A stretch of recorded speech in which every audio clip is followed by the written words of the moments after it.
ఆమెకు డబ్బులు ఇవ్వకుంటే ఏ ఫైలు ముందుకు కదలదు. ఎవరైనా ప్రశ్నిస్తే చాలు కోపంతో ఊగిపోతుంది. ఎస్సీ ఎస్టీ అట్రాసిటీ కేసు పెడతానని బెదిరిస్తుంది. అధికారాన్ని అడ్డుగా పెట్టుకుని కోట్ల ఆస్తులు కూడబెట్టిందామె. చివరికి పాపం పండి ఏసీబీ అధికారులకు చిక్కింది. ఆమె ఇంట్లో సోదాలు చేసిన అధికారులు షాక్ అయ్యారు. ఇంతకీ ఎవరా ఎంఆర్ఓ?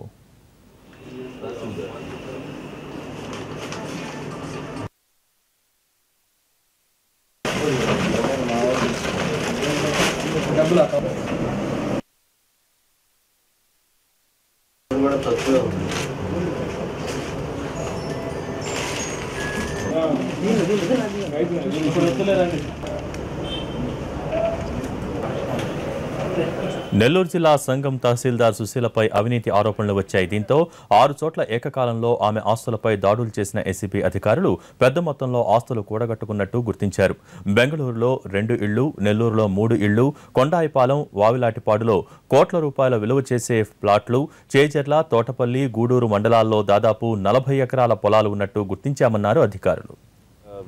అక్రమాస్తుల ఆదాయానికి మించి ఉన్నాయనేసి ఒక కేసు రిజిస్టర్ చేయడం జరిగింది.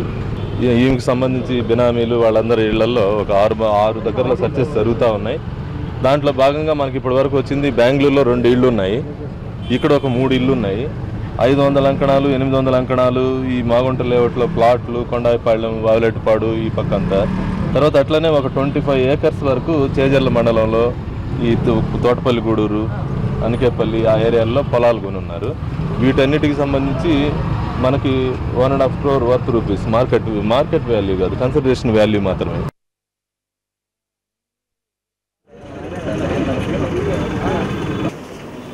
శ్రీనివాసరావు అనే వ్యాపారవేత్తతో ఆర్థిక లావాదేవీలు ఉన్నట్టు గుర్తించిన ఏసీబీ ఆయన కంపెనీలో సుశీల పేరు మీద 1.5 కోట్ల రూపాయల విలువ చేసే వాటాలు ఉన్నట్టు నిర్ధారించింది. మార్కెట్ ధర ప్రకారం 6 కోట్లకు పైగా అక్రమాస్తులున్నట్లు లెక్కలేస్తున్నారు అధికారులు. సుశీల పేరు చెబితే రెవెన్యూ అధికారులు భయపడతారని, ఆమె దెబ్బకు ఒకప్పటి నెల్లూరు జిల్లా సబ్ కలెక్టర్ సౌరభ్ గౌర్ కూడా హడలిపోయారట. దీంతో ఆమె వైపు ఎవరూ కన్నెత్తి చూడరని, బెదిరించి మరీ డబ్బులు వసూలు చేసిందని అంటున్నారు అధికారులు.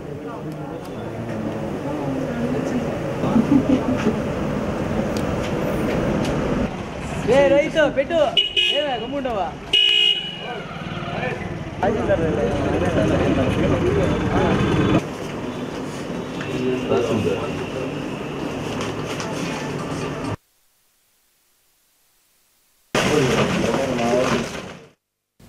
లంచం తీసుకు